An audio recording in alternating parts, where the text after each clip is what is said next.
President Trump is threatening a massive increase in tariffs on China. He says it's in response to China, quote, becoming very hostile and suggesting they, quote, want to impose export controls on magnets and other elements. Now he's accusing China of holding the world captive. He says he's always felt China has been lying in wait, and now he's been proven right. ABC's Elizabeth Schulze is here with more on that. Elizabeth, President Trump and President Xi were supposed to meet soon, so now what? Right. Well, and President Trump is essentially saying, Diane, he might not need to take that meeting. He's really ratcheting up the tensions here with China in the trade relationship. In that post, the president said, I was set to meet with President Xi in 2 weeks, but now there seems to be no reason to do so. The president seems to be angry about these letters he's talking about that China sent about imposing export controls on rare earths. But this is really, a threat to elevate the level of tariffs that we're seeing on China. Right now, we're at this 30% baseline tariff. Remember, of course, he had threatened tariffs as high as 145%, but we've been at this 30% kind of status quo as part of a truce that is set to end next month. I will say, Diane, the stock market is not liking this news. The Dow right now down, at last check, about 500 points on the back of this tweet. And that's, I was just talking to one trader who said there had been this expert, now we're down almost 600 points there. You can see on your screen, that's 1%. Actually, the NASDAQ, which is the index that tracks a lot of tech stocks that are really hit by some of those, by some of the trade relations, also down even more right now. What traders are saying is they had been at this expectation. We were kind of at this status quo with China. This truce had been extended multiple times. This post from President Trump is an escalation by all measures, and especially if he's not going to meet with the Chinese president, where does that take tariffs from here? Do they go at that higher rate? And of course, that could have a bigger impact on stocks and the broader economy too. Elizabeth Schulze, thank you. The closure of Savannah's paper mill marks the end of an era and a really tough day for many. This was kind of thrown on us. I wasn't happy about it. As the last day of the mill being open arrives, local leaders are reflecting on the response and what comes next. Not only did we jump on this, we got with our partners, not only in Savannah, but regionally. Many of the folks have jobs now because of our response. From resume workshops to a multi-county job fair, the response was swift and heartfelt. But even with all the help, it still hit hard. You can tell that the environment's a little tense because it happened abruptly. The closure marks another major shift in the Savannah economy amid an increasingly tough labor market nationwide. 지난달 30일 미국 제지기업 인터내셔널 페이퍼가 서베너 라이스볼에 위치한 제조공장 2곳의 운영을 전면 중단했습니다. 이 공장들은 현대자동차의 전기차 공장인 메타플랜트가 들어선 메트로 서베너 지역 인근에 위치해 있었습니다. 조지아주는 목재 산업이 제조업에서 차지하는 비중이 약 6%에 달할 만큼 관련 산업의 의존도가 높은 지역으로 폐쇄된 공장들은 조지아주 서베너 지역의 풍부한 산림 자원을 기반으로 종이상자 및 포장재 등을 생산해온 제조 거점이었습니다.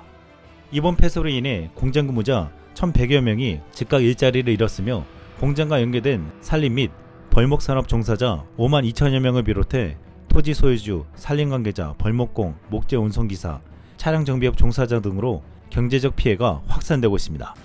지금 조지아에서는 대량 실업과 지역경제 붕괴로 인해 한국 기업과 기술자들에게 제발 빨리 돌아달라고 애원하는 형국이 되고 있습니다. 사실 이번에 2개의 공장 폐쇄는 지난해 결정된 것으로 올해 이 공장이 폐쇄되어도 미국 노동부와 조지아주가 세워놓은 계획은 완벽했습니다.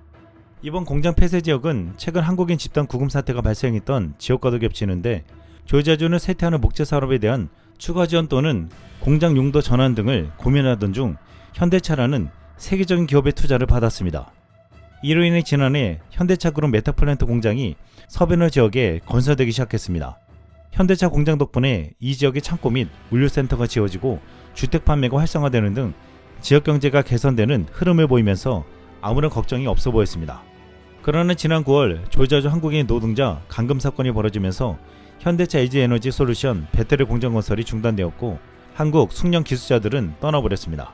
제주공장 폐쇄와 현대차 배터리 공장의 가동은 거의 맞물리면서 실업자들이 현대차 공장에서 수용되면 무려 8,500여 개의 신규 일자리가 생길 것이라고 했지만 한순간에 물거품이 되어버렸습니다.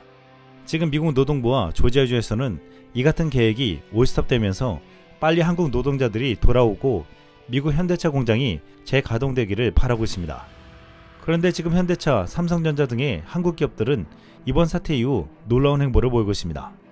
최근 삼성전자와 SK는 오픈 AI가 추진 중인 $5천억, 한화로 약 700조 원 규모의 AI 인프라 구축 사업에 참여하기로 했습니다. 한국의 메모리 반도체가 앞으로 수년간 초대형 수출 물량을 확보할 것으로 예상되고 있습니다. 삼성전자가 하반기 평택 공장에 월 6만 장 생산 능력을 확보하기 위한 설비 투자 등 국내 반도체 바이오, AI 등 신사업에 360조 원을 투입할 것이라고 했습니다. 또한 SK 하이닉스는 미국과 등을 돌린 인도에게 파격적인 대우를 제안받고 투자를 고민 중인데 그동안 한국, 미국, 중국을 중심으로 세계 생산 거점을 운영해왔으나 이번에 조지아 사태를 보고 인도라는 새로운 거점에 투자할 수도 있다는 전망이 나오고 있습니다. 최근 현대 경영진이 미국에 추가 투자라는 금액의 40%를 다른 곳에 투자를 한다는 소식이 나오고 있는데 미국은 더 이상 예측 가능한 시장이 아니며 매달 장기 프로젝트를 위험에 빠뜨리는 새로운 규칙이 나온다고 했습니다. 세계 경제학자들은 한국의 이러한 조치들이 세계 경제의 변곡점이 될 수도 있다고 지적하며 2000년대 초반 미국이 외국 기업 투자의 주요 목적지였지만 이제 추세가 완전히 바뀌고 있다고 했습니다. 지금 인도가 미국의 관세 협박에 정면 대응하면서 중국, 러시아와 밀착하고 무역을 다변화하고 있는데 한국도 미국에만 의존하지 않으면서 중국, 러시아, 인도 등으로 투자를 넓히고 무역을 다변화할 수 있다는 분석이 나오고 있습니다. 그런데 놀라운 것은 한국에게 3,500억 불을 현금으로 내놓으라고 압박하며 절대 물러설 기미가 없었던 미국의 태도가 달라지고 있다는 것입니다. 미국에 급파했던 김정관 산업통상부 장관은 최근 협상을 하고 돌아오면서 한국 외환시장의 민감성에 상당한 공감대를 이뤘다며 대미 투자에 대한 선물 협의가 있었냐고 묻자 그런 논의는 없었다고 했습니다. 김정관 장관의 이견이 점점 좁혀지고 있다며 교착 상태에 빠져있는 관세 협상이 점점 열리면서 이번 달 에이펙 때는 타결로 갈 가능성이 커지고 있습니다. 미국은 이번에 한국에게 자신들의 뜻을 굽히면 다른 국가들과의 협상에서도 양보해야 한다며 끝까지 구출할 수 있다고 했지만 한국의 요구에 귀를 기울일 수밖에 없는 이유가 생겨나고 있습니다. 이번에 조지아주 대량 실업 상태와 지역 경제 붕괴도 크지만 지금 트럼프 정부의 관세 정책은 부메랑이 되어서 돌아오고 있습니다. 지난 5일 영국 파이낸셜 타임즈는 관세 폭탄의 영향으로 미국 물가가 상승하고 있다고 보도했습니다. 올해 8월까지 6개월 동안에 오디오 기계는 14%, 의류는 8%, 공구 하드웨어 부품 가격은 5% 상승했다고 미국 노동부 노동통계국 데이터에 나타났다고 했습니다. 시티그룹의 글로벌 수석 이코노미스트 네이선 시츠는 지금까지 관세 부담 중 미국 소비자들이 부담한 비율은 30%에서 40%에 불과했고 약 3분의 1을 회사들이 맡아왔지만 앞으로 몇 달 만에 소비자 부담 비율이 약 60%로 확대될 것이라고 전망했습니다. 물가 폭등은 아직 시작도 안 했다는 것입니다. 그런데 벌써부터 미국 소비자들은 공포스러운 물가로 인해 패닉 상태에 빠지고 있는데 한 커뮤니티에서는 너무 비싸서 식료품을 못 사겠다. 모든 게 통제불능이야. 계란가스, 고기, 자동차, 집 모든 게 하늘 높이 치솟고 있어. 트럼프야 좀 해결해봐라.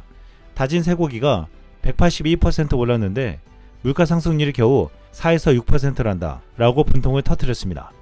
트럼프 행정부의 고관세 정책 이후 세계 수출량은 늘어났지만 미국의 수입액은 감소했다는 연구 결과가 나왔습니다. 전세계 국가들이 관세 부담이 커지면서 미국 외의 수출 다변화를 노리며 미국은 글로벌 교역에서 소외되는 결과를 초래하고 있다고 했습니다. 지금 미국에서는 이런 상황이 벌어지면서 한국이 무리한 투자 요구를 거부하고 관세 협상을 지연시키는 전략은 한국에게 유리할 것이라고 전망하고 있습니다. 또한 무엇보다 지금 한국의 협상 전술이 전 세계의 주목을 받으며 정치 경제 전문가들에게 놀랍다는 말을 듣고 있습니다. 세계적으로 가장 영향력 있는 싱크탱크 CSIS가 6일 미국의 요구에 대한 한국의 대응, 위험은 최소화하고 보상은 극대화하라 라는 제목으로 보고서를 게재했습니다. 이 보고서는 트럼프의 미국 우선 정책은 동맹에 대한 전통적인 보호 부담을 동맹에게 전가시켰다며 하지만 다른 동맹국 및 파트너들과 달리 한국은 저항하기보다는 수용함으로써 동맹국을 달래는 동시에 새로운 협력 분야의 토대를 마련하는 합의를 이룸으로써 대처하고 있다고 했습니다. CSIS는 한국은 상호관세 부과에 대해 비판하지 않았고 미국이 FTA를 위반했다고 공식적으로 문제제기도 하지 않았다. 또한 보복관세를 부과하는 맞대응 조치도 취하지 않았다.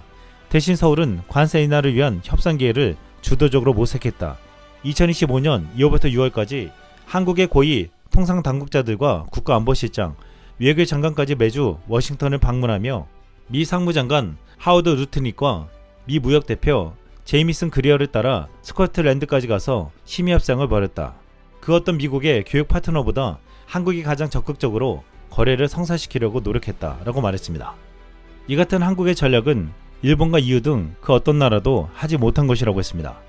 최근 아시아 소사이어티 정책연구소 부소장이자 전 미국 무역협상가인 웬디 커틀러와 한미 경제 전문가 스콧 스나이더가 한미 무역 협상에 대한 놀라운 현황을 분석했습니다.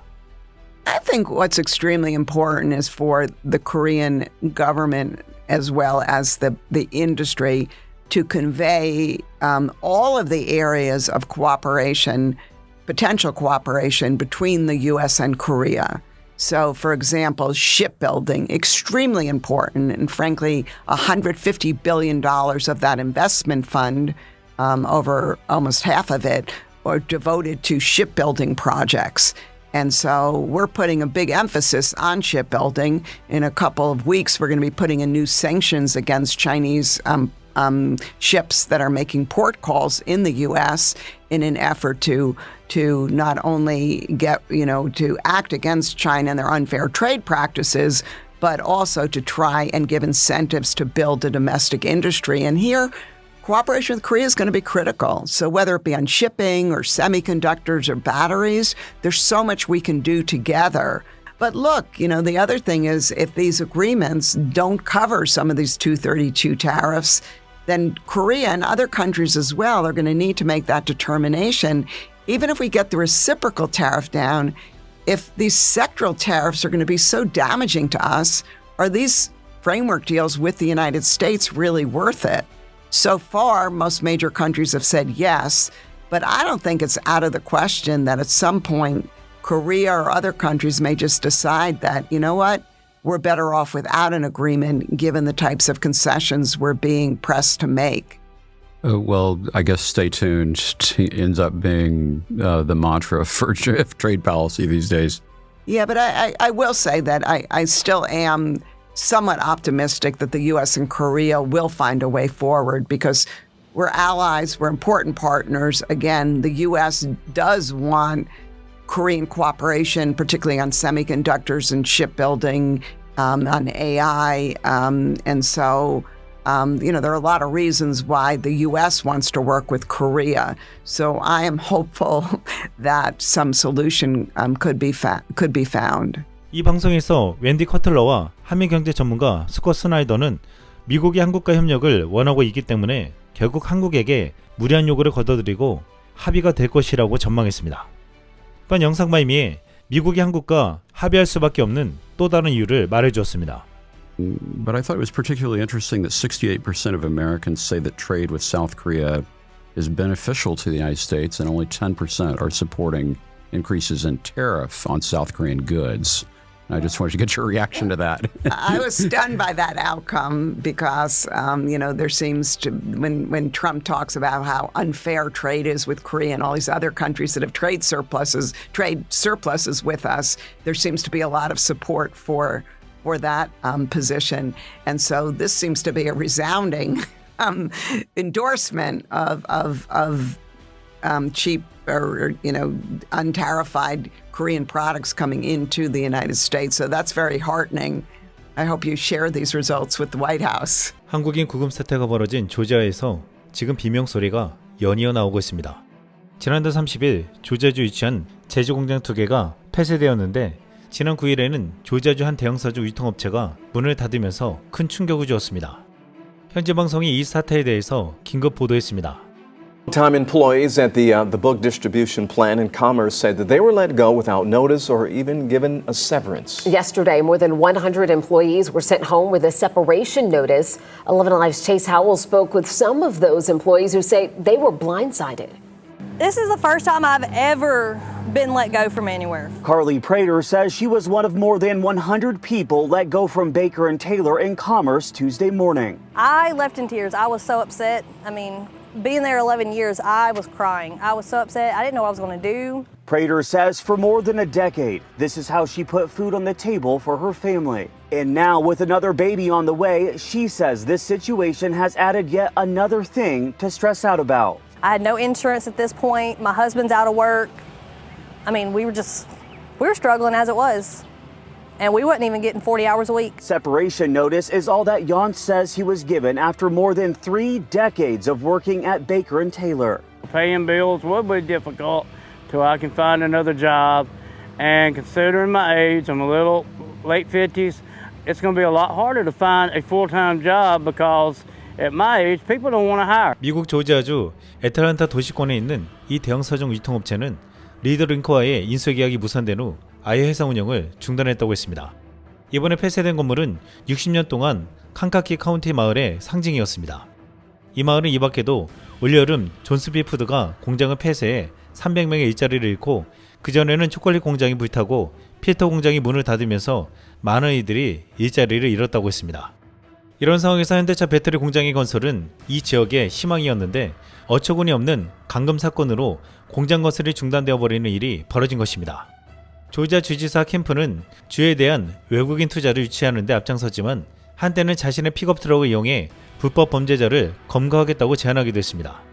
조지아주 브라이언 캠프 주지사는 이같이 조지아주 인민국 단속에 동조하며 이번 참사를 막지 못한 장본인이었지만 지금 조지아에 비상이 걸리자 태도를 바꾸었습니다. 미국 조지아주의 경제 담당 윌슨 장관은 8일 한 행사에서 한국 기업 투자에 감사한다라고 말하며 최근 몇 년간 한국 기업은 그 어떤 나라보다 많이 조지아주에 투자하고 일자리를 창출했다고 했습니다. 그러면서 한국 기업은 창의적이고 최첨단 프로젝트를 통해 조지아주 최고의 투자자가 되었다라고 말했습니다. 또한 윌슨 장관은 저와 브라이언 캠프 조지아 주지사는 곧 한국을 방문할 예정이며 한국과 조지아주 사이에 이러한 관계를 계속 이어나갈 생각에 흥분하고 있다라고 말했습니다. 그런데 지금 조지아주는 한국 공장 가동이 중단되면서 피해를 보는 것뿐만 아니라 예상치 못한 일에 지금 초비상이 걸렸습니다. 지난 9일 미국 조지아주 현지 매체 사바나 나우는 미국 에너지부 사바나강 부지의 플루토늄 제조 확대라는 제목의 기사를 게재했습니다. 최근 트럼프는 미국의 핵 전력을 재건하고 업그레이드할 것이라고 했는데 이에 필요한 플루토늄을 생산하는 시설을 조지아주에서 다시 시작하려 하는 것입니다. 이에 조지아주에서는 방사능 유출과 피해에 대한 우려가 커지고 있는데 조지아주는 다시 조지아 내에서 핵무기를 만드는 걸 막아달라는 소송을 제기했습니다. 조지아주에서는 줄 폐업이 이어지고 치명적인 악재가 계속되면서 한국인 기술자들에게 빨리 와달라고 말하고 있습니다. 현재 교착 상태에 빠져있는 한미 간의 관세 협상이 이번 에이펙에서 큰 틀에서 먼저 합의가 될 것이란 관측이 나오고 있습니다. 최종 합의에 이르기까지 쟁점이 많아 시간이 촉박하기 때문에 큰 틀에서 합의하고 계속 협상을 이어간다는 것입니다. 한국은 미국이 원하는 3,500억 달러를 바로 줄 수는 없지만 통화사업화를 체결하고 이에 준하는 효과를 내는 투자 방식을 제안한다고 했습니다. 미국 초당파 싱크탱크 필립 럭미 CSIS 경제프로그램 국장은 3,500억 불 전액 이전은 과도하다며 한국 정부의 입장이 타당하다고 했습니다. 이에 펀드의 공동운영과 통화사업화 체결을 연기한 모델이 가장 현실적인 대안이라고 말했습니다. 이 같은 미국 전문가의 조언이 트럼프 정부의 정책 결정에 영향을 줄 수 있다고 했습니다. 이번 에이펙 때 한국은 어떻게 해서라도 미국과 큰 틀에서 합의하고 당장 한국산 자동차 관세를 15%로 낮춘다는 계획입니다. 한국 정부는 국방비 증액과 미국산 무기 구입을 긍정적으로 검토하고 있는 만큼 이를 연기할 수 있는데 여기에 더해 이번 에이펙 때 미중 간의 싸움이 한국에게 유리하게 작용할 수 있다고 보고 있습니다. 중국은 지금 미국과의 정면 대결을 선택했습니다. 최근 중국이 미국산 대두를 수입하지 않아 트럼프 지지층들을 공황에 빠지게 만들었습니다. 미국에서는 대두 때문에 트럼프가 내년 지방선거를 참배할 것이라는 말이 나오고 있습니다. 트럼프는 이에 중국에게 대두를 수입하라고 종용하고 있는데 9일 중국은 트럼프에게 더 큰 폭탄을 날렸습니다. 중국이 히토류 수출을 더욱 엄격하게 통제하는 방안을 발표한 것입니다. 10일 트럼프는 언론과 인터뷰에서 이 소식에 대한 당혹감을 감추지 못했습니다. You're meeting with President Xi. The Chinese have now set to put in new export controls on rare earth minerals, and they've stopped buying soybeans from the U.S. What do you hope to get out of that meeting now with President Xi? Well, we'll see. I mean, I just heard this a little while ago before we came in, so I haven't been briefed on it. The export. I mean, look, we have the ultimate export. We have import. And we have export. We import from China massive amounts, and maybe we'll have to stop doing that. But I don't know exactly what it is. Neither do you. Neither does anybody. It's a little bit soon. I just heard about it. So Scott and Howard will figure that out, and I'm sure we'll be able to handle it. Can I ask you about 이번 중국의 조치는 시진핑이 트럼프와의 중대한 회담을 앞두고 무역 전쟁에서 영향력을 강화하기 위한 조치로 해석되고 있습니다. 최근 미국이 대중 반도체 수출 규제를 강화했는데 이에 대한 중국의 보복으로 이번 에이펙 때 미중이 극적 타결 가능성도 있지만 이번 전쟁에서 쉽게 서로 물러서지 않을 것으로 보이고 있습니다. 이번에 중국이 대두 수입을 안 하고 히토류 통제까지 꺼내들자 트럼프는 미국도 중국산을 수입하지 않을 수 있다고 했는데 전문가들은 그렇다면 한국 기업들이 중국 대체 공급망의 핵심이 될 수 있다고 했습니다. 이미 미국은 중국의 히토류 수출 금지를 대비해 한국의 정제, 재활용 기술을 이용하려 하고 있습니다. 또한 한국은 대체 소재, 고압금, 전자공학 부품의 공급이 가능합니다. 미국은 중국 대신 동맹국 생산망을 구축하면서 삼성전자 텍사스 테일러 반도체 공장, SK온 조지아 EV 배터리 공장, 현대차 조지아 전기차 공장 등을 유치해 만들어냈습니다. 지금 중단된 23개의 한국과의 협력 공장의 가동이 더욱더 중요해졌다는 것입니다. 또한 미국의 월마트, 코스트코 등은 중국산 의류가전 의존도가 상당히 높은데 여기에 중국산이 막히면 한국산 생활가전과 패션 뷰티, 소형가전 등이 급부상할 수 있다고 했습니다. 이번에 한국이 미국과 협상에서 내세울 카드 중 하나가 미국과의 조선협력 마스가 프로젝트입니다. 여기서 한국의 기막힌 발상이 화제가 되고 있습니다. 최근 7조 6천억 원 규모의 차세대 구축함 사업 KDDX가 예상치 못한 곳에서 멈춰섰습니다. KDDX 사업은 2036년까지 6,000톤급 6척 건조를 목표로 하는 사업입니다. 하지만 그동안 정치적인 논란과 업체와의 갈등, 일정 지연 등 문제가 많았는데 이제 KDDX를 멈추고 만톤급의 이지스 정주항급을 더 지으라는 제안이 나왔습니다. 그런데 이 제안은 단순히 국내 대체 건조로 끝나지 않는다는 것입니다. 현재 미국 해군은 자국내 조선 능력 부족으로 신형 구축함을 연간 1.6척밖에 건조하지 못합니다. 반면 한국은 연간 5척 이상을 건조할 수 있는 세계 최고 수준의 생산력을 갖추고 있는데 정저 대항급의 이지스 구축함을 미국에서 공동 건조하자는 것입니다. 정저 대항급 이지스 구축함에는 미 방산업체 로키드 마틴이 개발한 이지스 구축함의 가장 핵심인 고성능 유상배열 레이더와 중장거리 미사일, 슈퍼컴퓨터를 통합한 첨단 방공 시스템 이지스 전투 체계와 첨단 레이더, 미 레이시온의 SM-6와 SM-3 미사일이 장착됩니다. 한국이 배를 만들고 여기 핵심 무기 장비를 미국이 장착하는 서로 윈윈하는 전략입니다. 한국이 정절 대항급을 기반으로 미 해군의 차세대 함정 제작에 협력한다면 한국은 세계 해군력의 조력자로 올라설 수 있다고 했습니다. 이는 단순한 배 수주가 아니라 한미 해상 전력 동맹의 심화를 의미합니다. 미국은 부족한 조선 능력을 보완할 수 있고 한국은 조선 기술과 방산 수출을 동시에 확대할 수 있다는 것입니다. 이번 관세협상의 분수령이 될 에이펙이 한국에게는 굉장히 중요하게 여겨지고 있는데 한국은 조선협력과 현실적인 투자 방안을 제시하면서 큰 틀에서의 합의로 실리적인 외교를 펼칠 예정입니다. 그런데 한 국내 네티즌은 조지아 구금 사태 이후 중단한 미국 공장에서 이 같은 전략을 세우라고 제시했습니다. 우린 배터리 공장은 이 기회에 최대한 침대 축구를 하는 게 좋을 듯 어차피 배터리 보조금도 날아갔는데 우린 손해볼 일이 적고 미국 지역사회 채용만 망가지니. 이상 쓸멍이었습니다.